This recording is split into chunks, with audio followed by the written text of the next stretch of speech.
Am I wrong for reporting my neighbor to the HOA? Update at the end. This story starts with a power washer at 7 a.m. on a Saturday, and it ends with half my street thinking I'm the neighborhood villain. So let me back up and explain how we got here.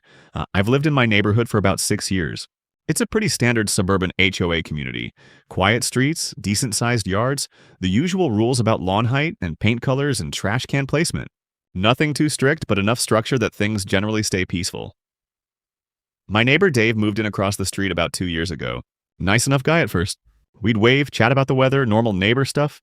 He's got a wife and 2 younger kids. Seems to work some kind of sales job. Last spring, Dave got really into detailing cars as a side hustle. At first, it was just his own car. I'd see him out there on a Sunday polishing his truck. No big deal. But within a few weeks, it turned into an actual business. He set up a little sign in his yard, started posting on the neighborhood Facebook group, and before long, he had a legitimate client list, which, hey, good for him. Entrepreneurship is great. I have zero problem with someone hustling on the side. The problem was where he was running it. Every Saturday, sometimes Sundays too, Dave would start setting up around 7 a.m. Power washer, shop vacs, a couple of speakers playing music, and usually 1 or 2 guys helping him out. Customers would start rolling in by 8, sometimes staying parked in front of the house or across the street near mine for 2, 3 hours at a time while their car got done. The noise was the first issue. A power washer at 7 a.m. on a residential street is loud. Not mildly annoying loud, like wakes up the whole block loud. My windows would rattle a little. My dog would lose his mind every time a car door slammed, which with 4 or 5 customers rotating through was constantly. Then there was the parking. Our street isn't huge, and once Dave's setup got popular, customers started parking on both sides of the road near his house, which meant it was hard for other cars, including mine, honestly, having to get through comfortably. A couple of times I had to wait for someone to move their car just to pull out of my own driveway. I let it go for about a month. Figured it was a phase, or he'd figure out the noise thing on his own, or move it somewhere else eventually. He didn't. By month 2, I actually pulled out our HOA's governing documents, which, I'll admit, most people never read, and there it was, pretty clearly stated, no commercial or for-profit businesses may be operated from a residential property, including but not limited to services performed in driveways or yards that involve regular customer traffic. That's basically Dave's entire operation, word for word. Now, I want to be clear about something, because I know this is the part where people start judging me. I didn't go straight to the HOA. I genuinely did not want to be that neighbor. I know how that reputation follows you, so I decided to just talk to him directly first, like a normal adult, and give him a chance to adjust before it became a bigger thing. I sent Dave an email, kept it polite, no accusations, no threats. Something along the lines of, hey, I love that your business is doing well. Just wanted to flag that the noise and parking have been a bit much some weekends. And technically, the HOA has rules about running a business from the house. Any chance you could dial back the hours or maybe look into renting a small shop space instead? No response. Not even an acknowledgement. The following Saturday, same thing. 7 a.m., power washer running, customers parked up and down the street like nothing happened. I waited one more weekend to see if maybe he just missed the email. Same result. Full operation, same noise, same parking situation. And at that point, 3 months had gone by since it started. So I made the decision to report it to the HOA.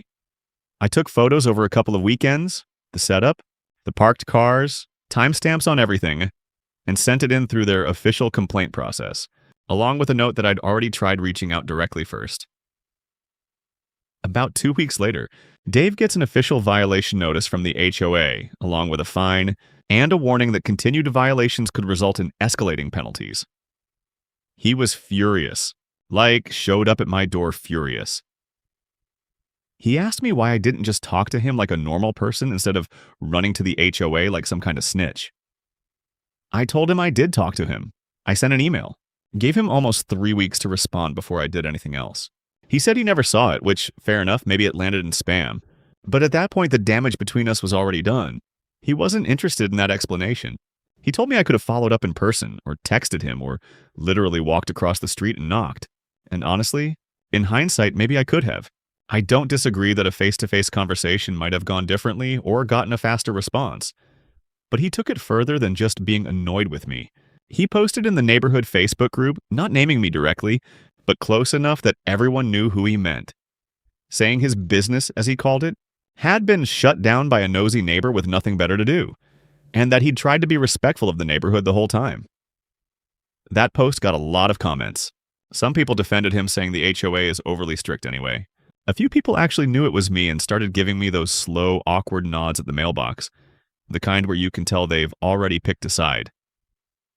For a while, I second-guessed myself. Maybe I should have knocked on his door instead of emailing. Maybe I should have given it one more weekend. Maybe I made a bigger deal out of noise and parking than it actually was. But then I'd remember the actual mornings. Being woken up at 7 a.m. on a Saturday, having to wait for strangers to move their cars just to leave my own house. Doing this for 3 straight months while getting zero response to a completely reasonable email.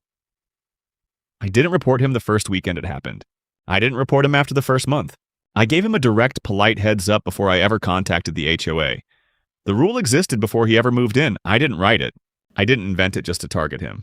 At some point, I stopped feeling guilty about it and just accepted that not everyone was going to see it the same way. And that's okay. So here's where things landed. Dave ended up moving his detailing setup to a small rented garage space about 10 minutes away. Business-wise, he says it's actually going better now. More visibility, more consistent hours, no HOA breathing down his neck. Things between us are still a little cool. We don't really talk beyond a wave now.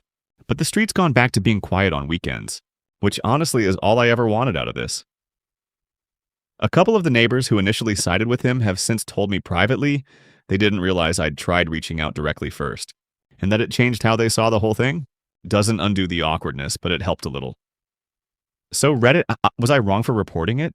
Or did Dave bring this one on himself by ignoring a pretty reasonable heads up? Let the comments decide. And if you want more neighbor and HOA drama, subscribe. Trust me, this isn't even the wildest one I've got.